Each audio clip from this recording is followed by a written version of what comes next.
are called to announce the gospel.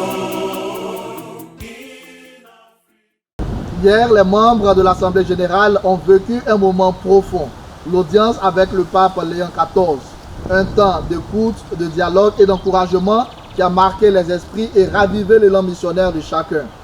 Fortifiés par cette rencontre, les délégués de l'Assemblée générale se sont rassemblés aujourd'hui pour une ultime étape, la dernière session plénière de cette Assemblée générale 2025. Une journée clé consacrée à l'examen des dernières recommandations, au vote du texte final qui trace les contours de notre mission pour les années à venir. Chaque ligne votée aujourd'hui est le fruit d'un travail collectif mûri dans un esprit de synodalité, d'unité et de vision. Des voix de l'Assemblée nous partagent ce que ce moment et ce document représentent pour elle. For the past 2 weeks, Ces 2 dernières semaines, je me demandais comment nous pourrions parvenir à un texte final, car nous n'avons rien sous la main. Mais petit à petit, après nos échanges, le texte s'est construit, s'est accumulé et aujourd'hui, nous avons un texte final. J'en suis heureux, j'ai bon espoir. Et je voudrais citer 2 Corinthiens 12, verset 9. Ma grâce te suffit.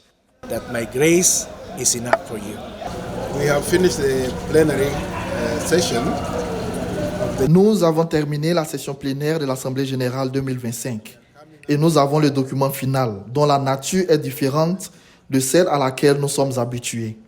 Le document est très beau, bref et concis et il n'élimine pas les points essentiels que nous avons abordés. Nous appelons les membres surtout à lire et à s'approprier son contenu. Nous avons identifié 7 priorités lors de cette assemblée.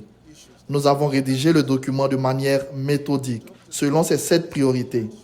Le document a un aspect encourageant, un aspect qui nourrit l'espoir dans la mission où chacun se trouve. Le document est divisé en 2 parties. La première partie traite des recommandations. La seconde traite des points soumis au supérieur général et à son conseil pour examen, application et présentation à l'Assemblée de mi-mandat en préparation de 2031. Ce document nous donne une orientation et traite concrètement de la mission du Christ, suivant notre charisme et selon les nouvelles réalités de l'évangélisation d'aujourd'hui. Ce document apprécie ce que les membres de la SMA ont accompli jusqu'à présent et il nous met au défi. Il nous invite à explorer de nouvelles perspectives, à nous engager et à voir si nous pouvons mieux faire.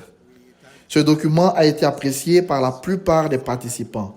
Nous remercions les facilitateurs qui ont trouvé de nouvelles approches pour nous aider à finaliser le document, en dehors de ce que nous avions l'habitude d'avoir comme rubrique, telles que l'administration, les structures, le style de vie et bien d'autres. Cette fois-ci, la structure est un peu différente, avec les thèmes ou les priorités classés par ordre alphabétique.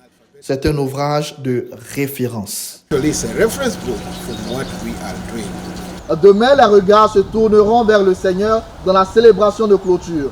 Les membres de l'Assemblée générale se rassembleront dans un acte de foi, reconnaissant pour le chemin parcouru, prêts pour la mission et portés par l'espérance des dons de l'Esprit Saint. Rendez-vous donc demain, dernier jour de la 22e Assemblée générale de la Société des missions africaines.